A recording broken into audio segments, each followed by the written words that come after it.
people of Remagen loved their bridge. They loved it because it was an attraction for visitors from all over the countryside. And they loved to stroll across it on Sunday afternoons, to have picnics near the site of it. And they're right proud of the fact that the bridge was a strategic link between the German Ruhr on the north and the Saar-Moselle region on the south. Everybody knew that it would take a long amount of planning to cross the Rhine River, because this was the big natural barrier between the Siegfried Line and the straight shot toward Berlin. So even before we landed in Normandy, the Supreme Headquarters began to lay its strategic plans. To explain the strategy for crossing the Rhine, a little background is necessary. Hitler still had, at that time, a very strong army and strong armed force west of the Rhine. And we counted on almost the certainty that he would not allow them to withdraw when they saw their situation to be hopeless, and take the bulk of their forces back across the Rhine, and therefore defend that very great obstacle in such a way that we would have a very terrible time to get across. So we began to plan the basic, or what you might say, the power crossing of the Rhine, for a crossing just to the north of the Ruhr. This would be in the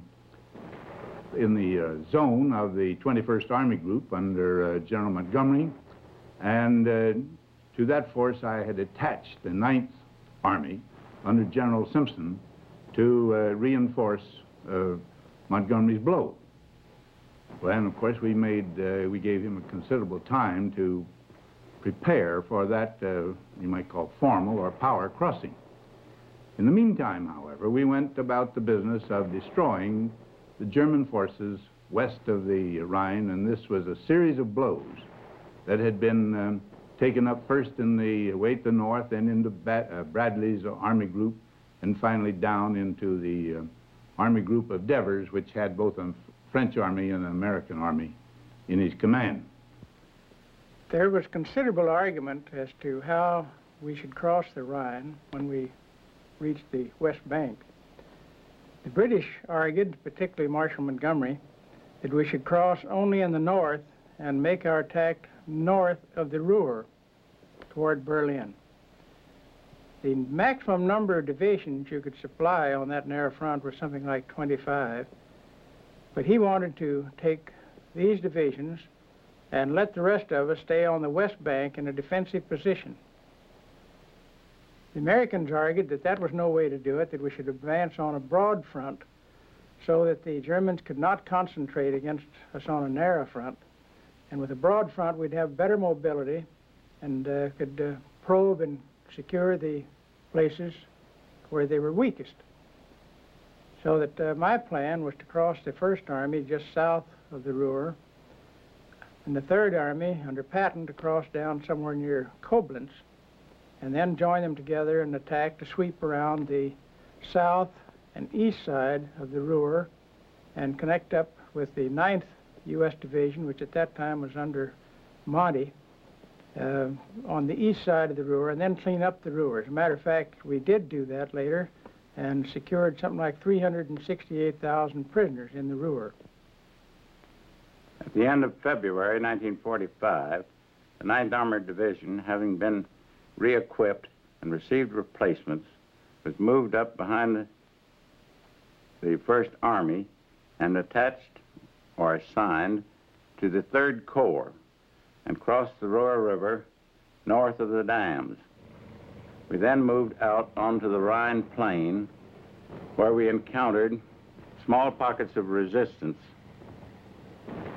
which was primarily that of the anti-aircraft defense guns, which had been lowered so that they could fire as anti-tank guns.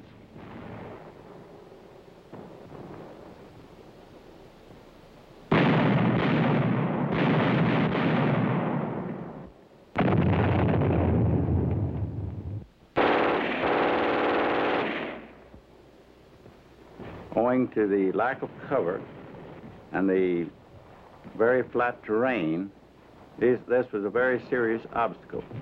But we were moving forward at the rate of 5 to 10 miles an hour.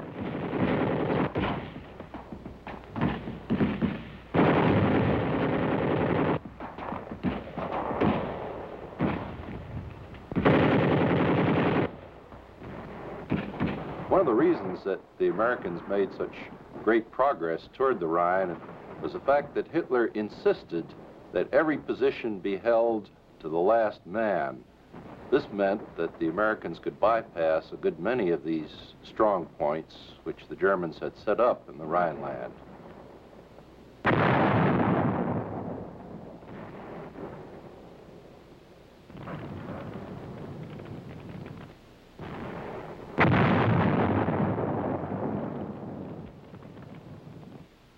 There was great confusion in the German defenses at Remagen on March 7, 1945. Captain Friesenhahn, the engineer commander, had been sent to Remagen in 1943 to assume command. He was replaced by Captain Brodke as the top commander, who came in 1944. These two commanders tried in vain to sort out the miscellaneous set of units that kept filtering through Remagen. As the Americans approached Remagen in early March, I had at my disposal, in the bridgehead of Remagen, one sapper company of 125 men. The sappers were assigned to the planking of the railroad bridge in order to make it passable for motor vehicle traffic. The men had to work day and night in order to complete the bridge. Besides these men, the Bridge Defense Company was also under my command. It consisted of 35 men, convalescents, all of whom were still under treatment. Some of these men were not even able to manipulate a gun because, of course, they had stiff limbs. The town of Remagen had some advantages for both the attacker and the defender. From the standpoint of the attacker, there was high ground going into the town where you could direct operations from. But it was very easy to defend Remagen because of the crooked and narrow streets, and particularly the 600-foot-high cliff on the opposite side of the Rhine, which provided wonderful observation for 10 miles around, from which the defender could see anybody approaching the town.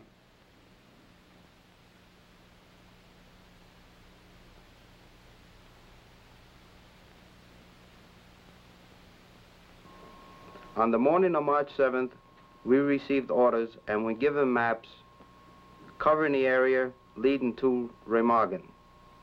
We noticed on the map the bridge of the Ludendorff Bridge. No one paid any attention to this bridge on the map because we had received no orders pertaining to the bridge or the capture of the bridge. All we were told was that we would attack the town of Remagen, take it, and then swing south, trying to connect up with Patton's Third Army. Progress was not too fast. It was just 10 miles to the Rhine, but it took considerable time to get there. We met up with some so-called light resistance, but I've always felt that a .30 caliber bullet aimed at the right spot is just as heavy resistance as an artillery shell if the man dies from it. Realizing that the Rhine was our mission, we looked forward with some anticipation, of course, of reaching this historical river. Some of us recognized that the Rhine itself had a great deal of impact on the outcome of the war, that it had to be crossed, but how it was to be done, we were not advised. And it was hoped that when we did reach the Rhine, that we would be given a break, being an armored outfit, that we would not be able to get across the Rhine until some type of bridging had been established. Early in March of 1945, there was a whole series of new company commanders in Company A of the 27th Armored Infantry Battalion, where Carl Timmerman served as a platoon leader. The advance along the Rhineland toward Remagen resulted in a number of casualties to the officers, and on the night of March the 6th, Carl Timmerman was tapped to be the next company commander of Company A. His orders were to capture the town of Remagen and then to stop. By the morning of the 7th of March, along about 11:30, Carl Timmerman saw a great deal of excitement up ahead on the edge of the woods. He gunned his Jeep, went to the edge of the woods, and looked down on the broad Rhine River, and there he saw the electrifying sight of a bridge still standing, the Ludendorff Bridge, a bridge which the Americans never expected to find standing. Around 10:20 a.m., the entire front line of the American infantry had reached the edge of the Remagen bridgehead. Our bridge defense company opened fire with rifles and machine guns, upon which the American infantry forces retreated, and for the time being, everything remained quiet. About 11:15 a.m., a major in General Staff uniform arrived and introduced himself as Major Schurler. Major Schurler told me that he had orders to take over command at Remagen. At that moment, I breathed a sigh of relief, because I thought, now we will get the promised additional battalions. My first question was, where are the battalions? Major Schurler looked at me in surprise and asked, which battalions? Now it was my turn to look surprised, and I almost suspected that something was not quite in order. When Timmerman first saw that the Remagen Bridge was still standing, his first reaction was, let's get some artillery down on that, because look at all those German vehicles and troops that are crossing. However, the order came back from higher headquarters, nothing except air bursts will be fired at that bridge, since it's still standing. Timmerman was then ordered by Colonel Engelmann, the task force commander, to make a reconnaissance down into Remagen, which he proceeded to do. The tanks and infantry then attacked the town. The infantry moved, hugging close to the walls of the buildings of the town, cleaned it out within 2 hours.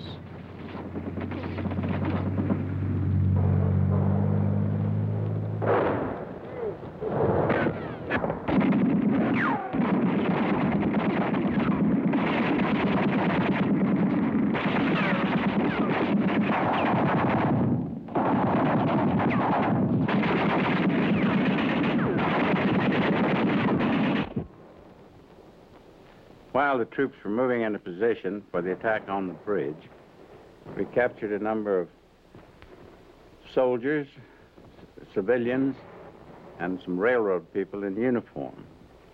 The rumor came back to me that several of these reported that the bridge was to be blown up at 4 o'clock. I don't think there was any truth in that, but at the time, I informed the task force commander, Colonel Engelmann, that he should speed up his attack, since the bridge was supposed to be blown at 4 o'clock. It was then about 3:30.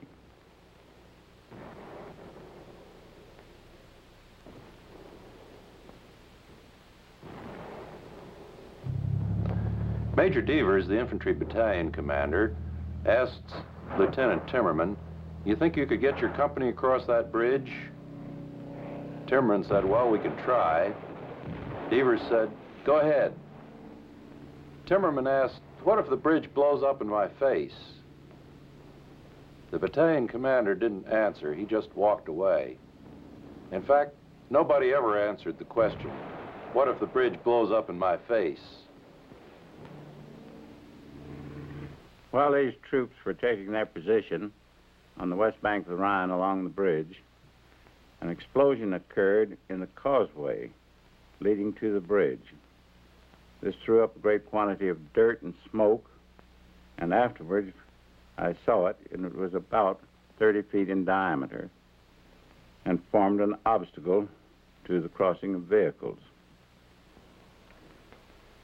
A powerful detonation occurred on the left bank of the Rhine, immediately behind the bridge.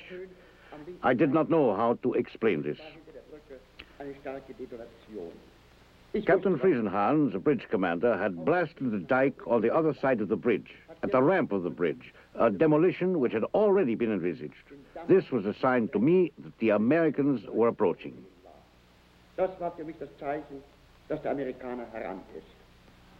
But so far as the main demolitions were concerned, something very peculiar happened on the morning of the 7th of March. Friesenhahn and Brodke had ordered some reserve TNT in order to arm the explosives. When the truck came up on the morning of the 7th of March, Brodke and Friesenhahn were horrified to discover that they had gotten just about half as much explosives as they had been promised, and in addition to that, it was an industrial type of explosive known as Donnerit, instead of the military explosive, which was far more powerful. Captain Friesenhahn was calling from the tunnel entrance. Captain Brodke, combat commander! I rushed over to him. Still completely out of breath, he reports to me, the Americans, they're at the Becher timber mill. This mill was located immediately behind the Rhine. In other words, they had reached the bridge. I told him, Friesenhahn, blast the bridge, blow it up. I have no permission. Major Schürler is the only one who can give the order for demolition. At that moment, Major Schürler was on the other side of the tunnel, 350 meters away from us, only to be reached on foot. So I dashed off through the dark tunnel to Major Schürler. I reported to him, the Americans are going to cross the bridge. Major Schürler is very calm. I said, Major, if you don't give orders to blast the bridge, I will do so. Then go ahead, have the bridge blasted. I ran back to Captain Friesenhahn. Back again through the dark tunnel. Again, minutes passed before I could reach him. As soon as he could hear me, I called out to him, Friesenhahn, blow up the bridge! Friesenhahn shouts, full cover, full cover! Everybody in the tunnel lies down flat on the ground in order to escape the tremendous blast we expected. As far as we know, we actually saw the bridge lift up off its foundation. There was dust and debris thrown all over, and after a while, you couldn't see the bridge anymore. It wasn't too long. The dust cleared, the bridge was still standing. And Timmerman said, okay, move out. Instinctively, my hand comes to my neck. I know. If the bridge doesn't go down into the water, my life will be at stake. Something has to happen. I rush back to Major Schürler and report to him. Demolition of the bridge has failed. But I had hardly reached him when someone called again through the tunnel, Captain Brodke, combat commander up front. It grows louder and louder. Major Schürler says, have a look what is going on. Again, I run back through the tunnel, through the masses of civilians, passing men, women, children. Soldiers are amongst them. I reach Friesenhahn. Friesenhahn already shouts, Americans across the bridge. That was all we needed. Come on, Friesenhahn. A few minutes from the sapper units. Counterattack. There can't be many of them. We have to throw them back. But I've already tried it. We wanted to get out immediately. But look, the tremendous gunfire aimed at the entrance of the tunnel. One grenade after another. You can't subject anybody to that. No one will get out alive. Friesenhahn, there is only one possibility. Escape through the other end of the tunnel, across the dam, a counterattack. The Americans have to retreat. I rush back to Major Schürler. Report to him. Americans are crossing the bridge. Major, you have to prepare for an immediate counterattack. I will get the people out of the tunnel. Do you want to get them out? No, Brodke. You go ahead. I enter the tunnel. Get hold of a sergeant, summon everyone who still carries arms. Here, 1, 2, 3, 4, 9 men. Sergeant Fellner, run along, get me 9 men. Major Scheller still has 2 lieutenants with him. He should put them into action. In the meantime, I look for some more men. Sergeant Fellner leaves. I shout, get them together. I have 5 men now. Fellner comes back. Major Scheller isn't there. It's impossible, I think myself. And I even barked at Sergeant Fellner in a rather irritated manner. Open your eyes! He is standing right there at the entrance to the tunnel. He is aggravated and replies, that isn't so. He's gone. What to do now? I accompany him to the entrance of the tunnel. Major Scheller is gone. He left the tunnel together with the 2 lieutenants in the direction of Funke. That was the last thing I could make out. Immediately, I make an announcement. I am taking over combat command at once. I run back to Friesenhahn. He will have to know what is going on. I tell him, Friesenhahn Scheller is gone. I don't know why he left. Now we have to get all the men who are still in here out of the tunnel, gather everyone near Ostberg, and launch a counterattack. There is no other alternative left. Friesenhahn agrees. Friesenhahn and I push all the men from the back to the front in order to evacuate the whole tunnel. The first soldiers leave the tunnel. Hand grenades burst right in front of them. Gunfire, machine gun fire hits the tunnel entrance. The Americans have crossed the mountain terrain. They have the tunnel exit. How that was possible, I still can't understand up to this day. How many times did I climb this mountain? What an effort it was. That was not only a good military achievement, but also a commendable physical accomplishment of our comrades on the other side. Now, unknown to the German commander, Captain Brodke, on the afternoon of March 6th, the day before the Americans reached Remagen, this anti-aircraft unit was replaced and sent down to Koblenz. The unit that came in to take its place never did get up to the top of the hill on the 7th of March. Since the bridge was standing, I directed the task force commander to move the infantry across the bridge. While watching their progress over the bridge, I received a radio message from the division stating that previous missions were canceled and that Combat Command B was to move south across the Aar River in the direction of Koblenz and join up with the units of the 3rd Army, which were moving north from that direction.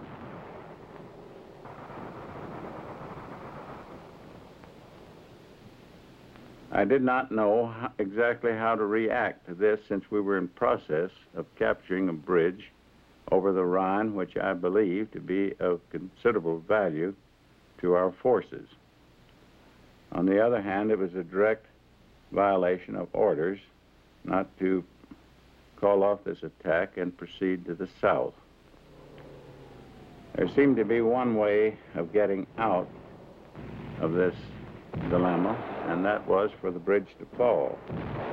So I stood on the hill and watched the bridge until the infantry battalion had reached the far bank. My next thought was that I should get back and contact higher headquarters and tell them what the situation was, that I had disobeyed their orders, and receive confirmation for the action which I had taken. When I received this phone call from Hodges, that was one of the best pieces of news we'd received for some time. It was a great satisfaction that we had been able to capture this bridge, and I expect I was somewhat excited about it. And as soon as I finished talking to Hodges, I called Eisenhower. He was very excited about it, and we both realized this is very fine news. It would save us the trouble and expense and casualties of making an assault crossing of the Rhine, and it really was one of the nicest things that happened to us during this period. Well, I shouted with glee, of course, and I told Bradley, well, look, we were going to capture Cologne with and allotted 4 or 5 divisions to that, and Cologne surrendered. You've got those right handy. They're not allotted now to any other mission. Why not get them across? Well, he said, that is exactly my plan, but I just wanted to check in with you. And I said, all right, we agree. Get over there as fast as you can. And they did. This, I forget the name, the numerical designation of the corps, but they went over very rapidly. I received the news that we had captured Remagen Bridge while I was sitting in my headquarters in Namur. At the time, General Bull from Schaeff headquarters was in my office, and I passed the news on to him, and we discussed the advantage of it. Of course, when Hodges, the First Army commander, phoned the message in to me that we had received it, I told him to shove troops across and secure the bridgehead, taking whatever troops across were necessary, and so we could hold that bridgehead for future operations. This bridge enabled us to get across the Rhine here without having to make an assault later on, and really made a decision to cross on a wide front easier for Eisenhower to make.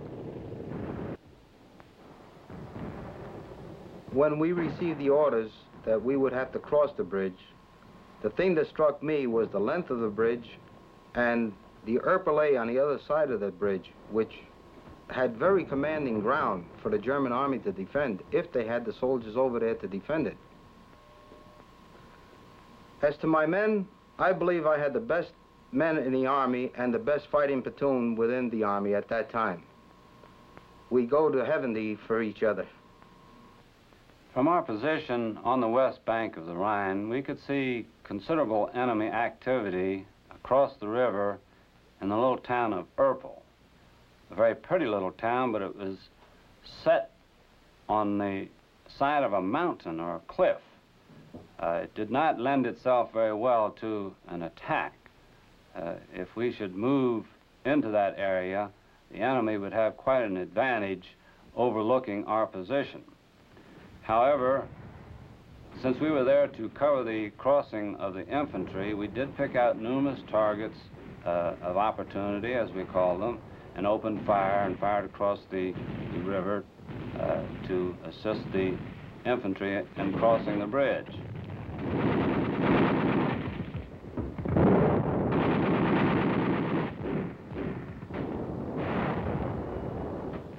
As we started across, the only thing that was in my mind was to get off that bridge. The Germans had attempted once to blow it and had failed. And we felt sure, or I felt sure, that the next time the bridge would go. Therefore, we tried to move as fast as we possibly could. However, the leading elements were being shot at by snipers and other people on the other side, and they were moving more cautiously.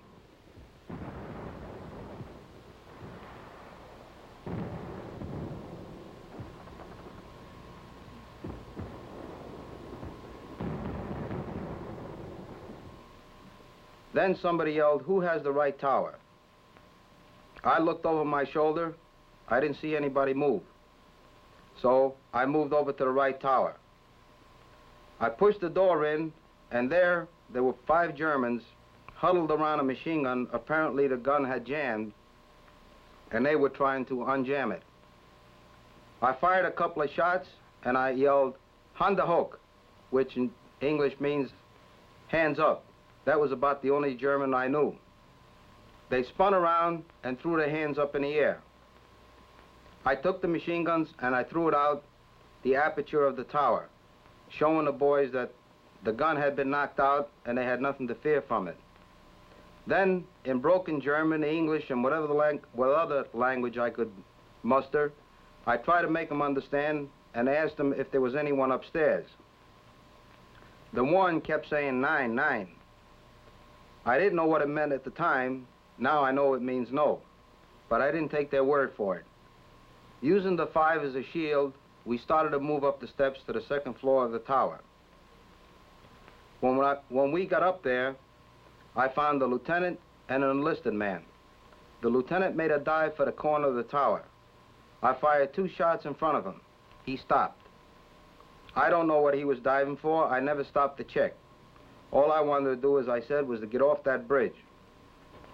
I turned around and continued the attack. Right in front of us, as you get off the bridge, there's the tunnel, the railroad tunnel. Sergeant Krebs and I advanced towards it, and then we each took a hand grenade and threw it into the tunnel.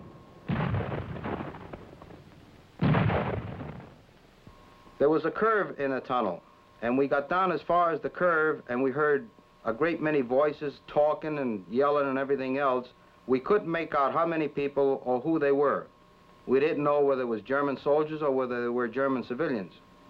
However, we couldn't take a chance, so we threw a couple more grenades and fired a couple more shots. Captain Friesenhahn and I rushed to the tunnel exit, quickly grab a few sapples, and try for the 2nd time to make an escape from the tunnel. And again the hand grenades roared down from the tunnel.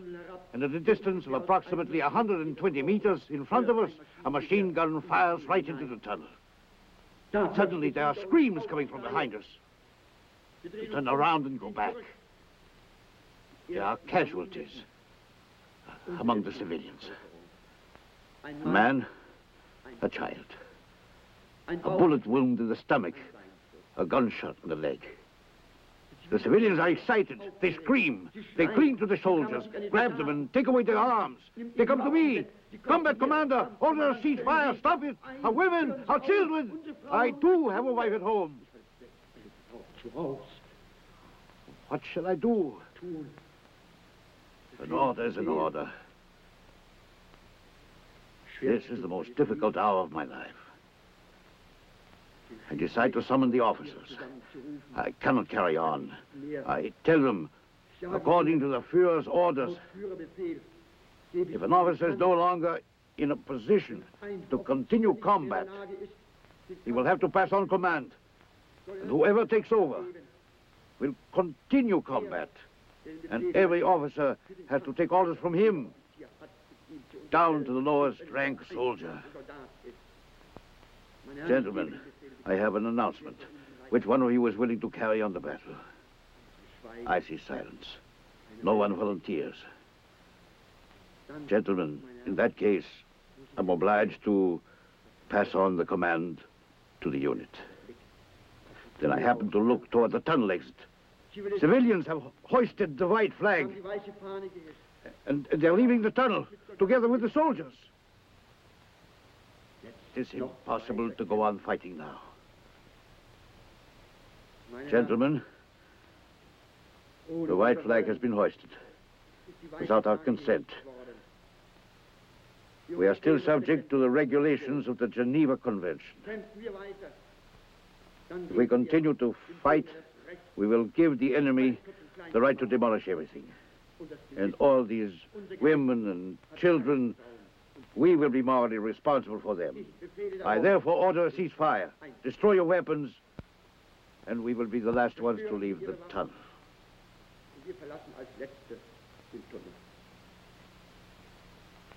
Meanwhile, the majority of civilians has left the tunnel, together with the soldiers. We 5 officers who were still in the tunnel, we are now leaving the tunnel too. The last ones to go are Captain Friesenhahn and I. We became prisoners of war of the Americans.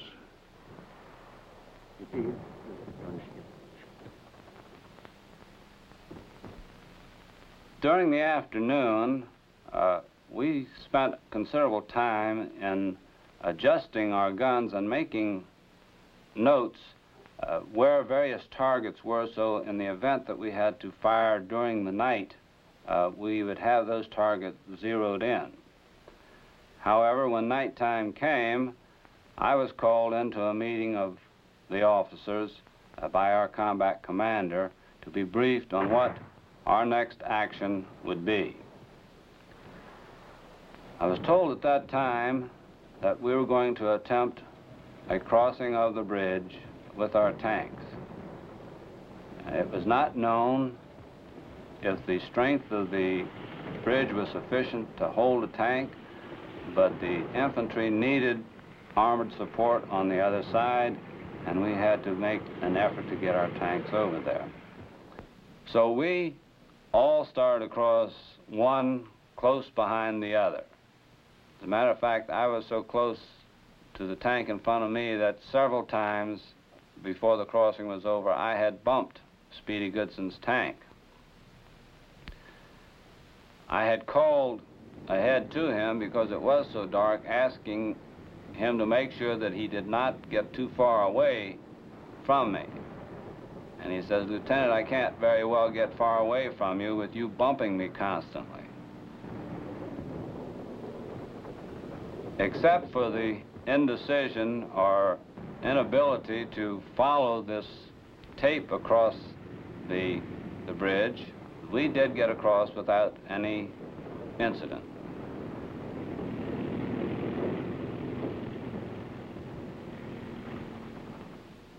The Americans got 5 tanks and about 120 infantrymen across the Remagen Bridge, a pretty thin force to hold a strategic point like that.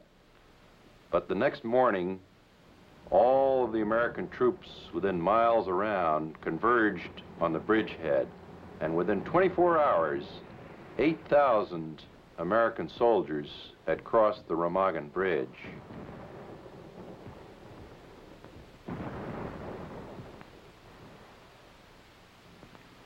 We established a CP just across from the bridge on the east side, just north of the bridge, about 200 yards.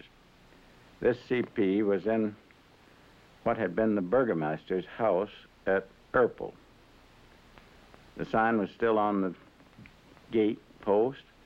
There was hole through the upstairs where several shells had passed through, and we moved into the basement, where we found a supply of wine and beef, which we used while we were living in that place.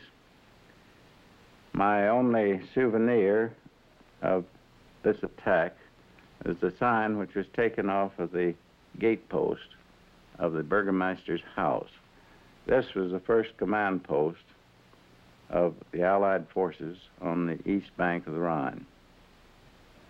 It was from this command post in the cellar of the burgomaster's house at Erpel that we commanded the development of the initial bridgehead across the Rhine River. Beginning that morning and continuing for a number of days later, there was a constant stream of American troops from the west bank to the east bank of the river.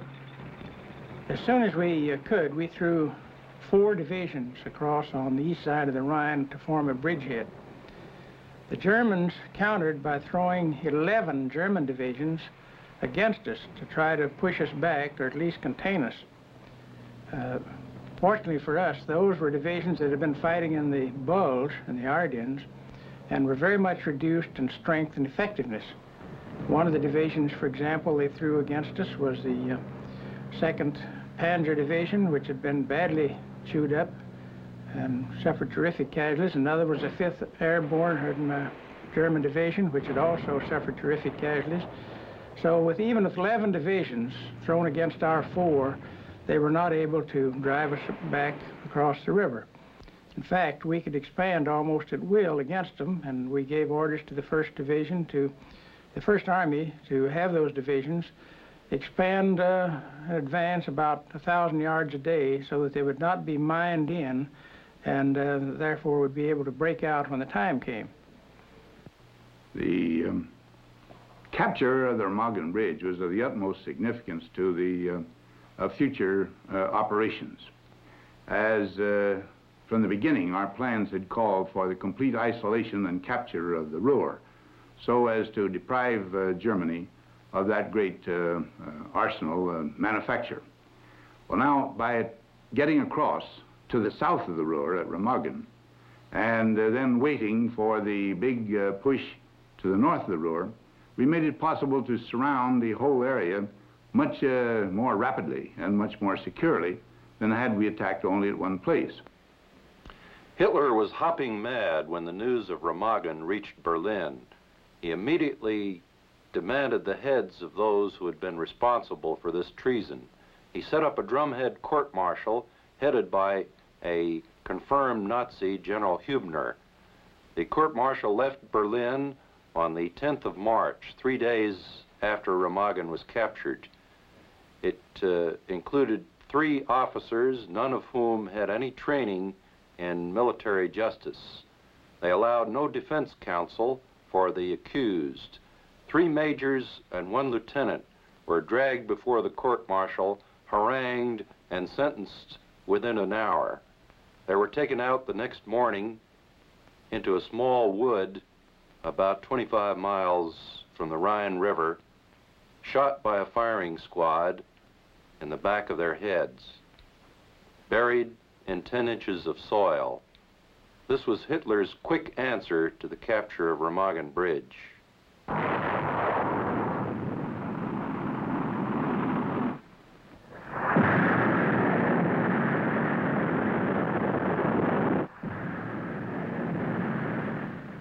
Hitler threw in everything he had in an effort to destroy the Remagen Bridge. He fired the deadly V2s against the bridge. He mobilized a couple of big 17-centimeter railroad guns to fire in their big charges.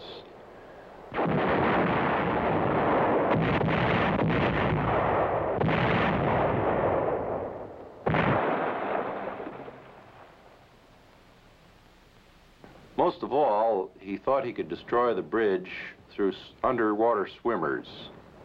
There was a special group of swimmers that had been trained in Vienna, all under 29 years of age, in perfect physical condition.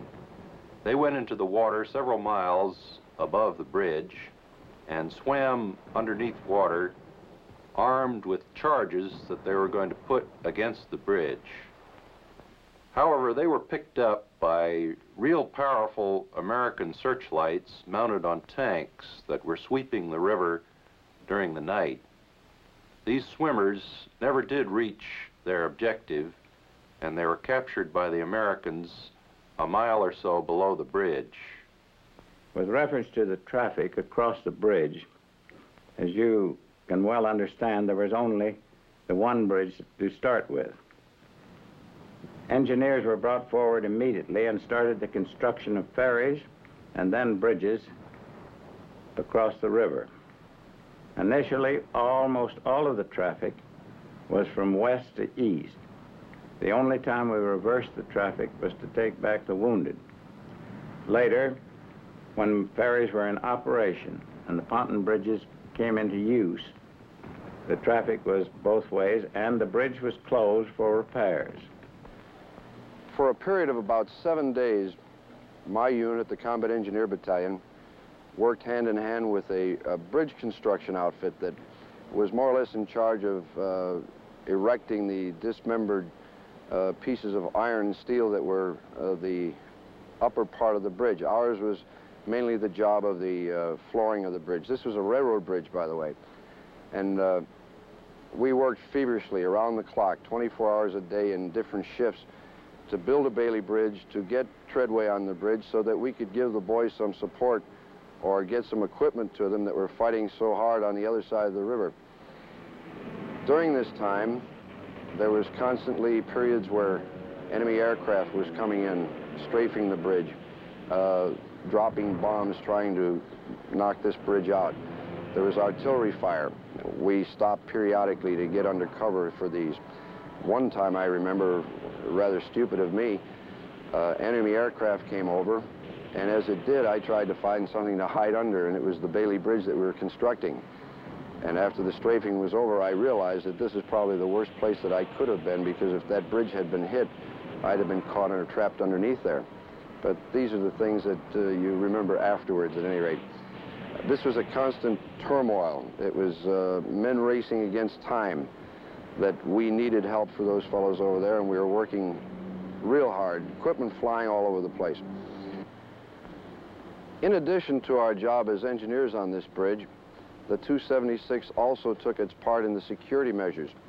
That is, that we had places of observation at the bridgehead that we could maybe counter an attack that might be made on the bridge.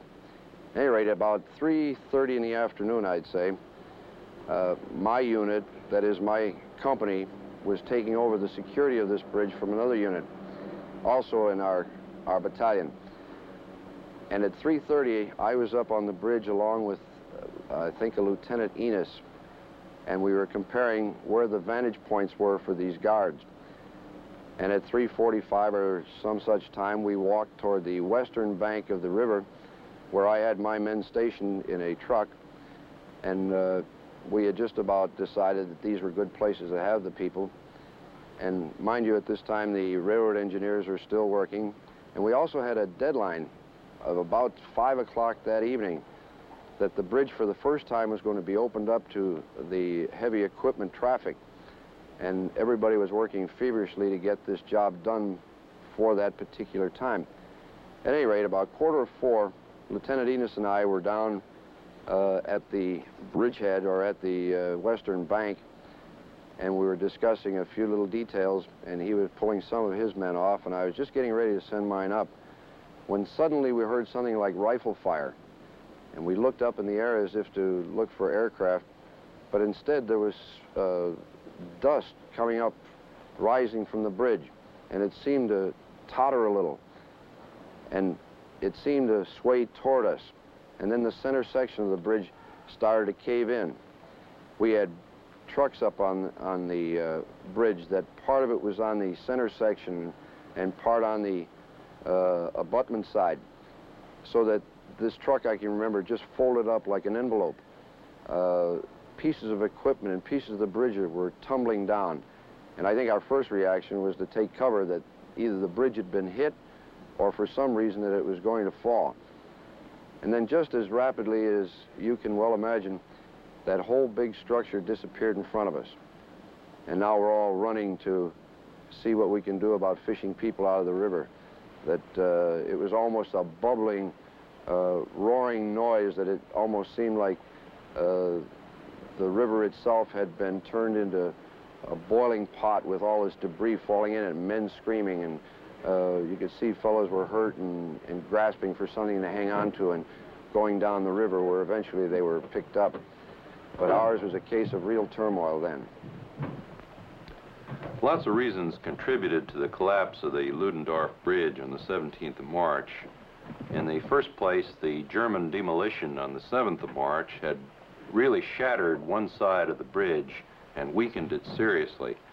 Then when the Americans put planking on the bridge to cover it over and cover over the holes which had been blown in the bridge, this added about 50 tons of weight to the bridge.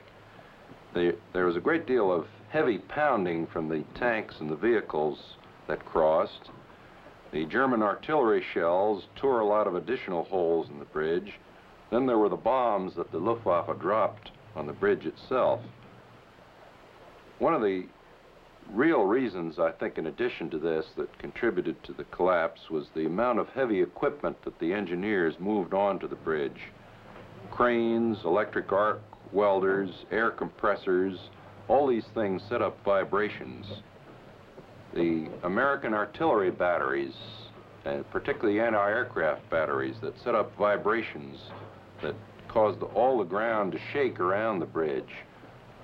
I don't think that you could say that any single one of these factors caused the collapse of the bridge, but the combination of them caused the structure just to weaken and die on the 17th of March.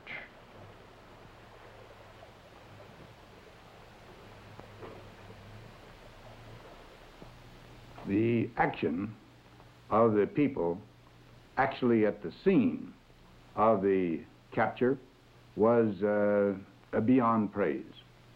Every man in the whole command approaching that bridge knew that it was mine.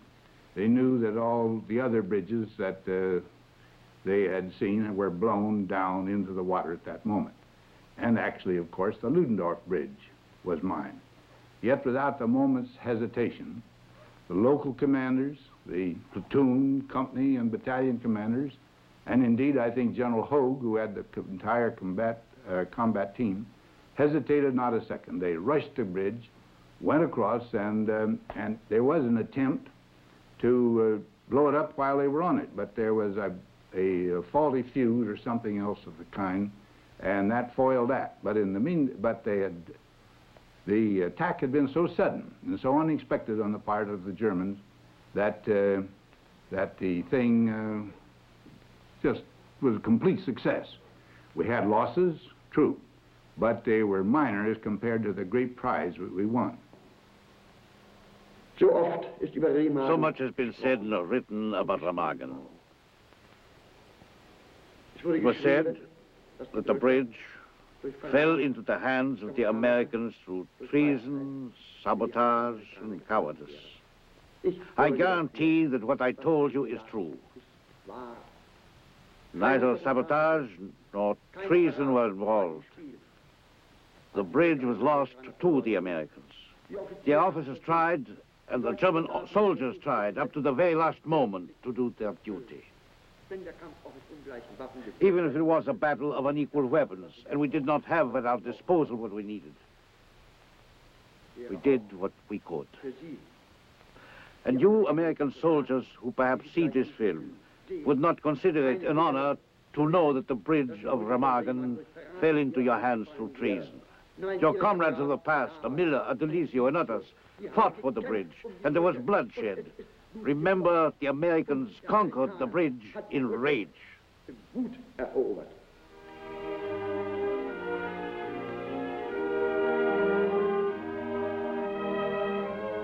Well, to us at the time, it was just another job. It was an objective that had to be taken, and we went ahead and took it to the best of our ability.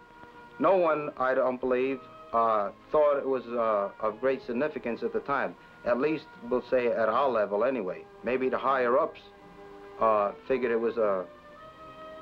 it had importance, but to us, it was just a job that had to be done, and we done it. Captain Carl Friesenhahn, when I interviewed him right after the war, asked what awards the first Americans had received for crossing the bridge. And when I told him they had received Distinguished Service Crosses, he responded, they deserved them and then some. They saw us trying to blow up that bridge, and by all odds, it should have been blown up while they were crossing it. In my mind, they were the greatest heroes in the whole war.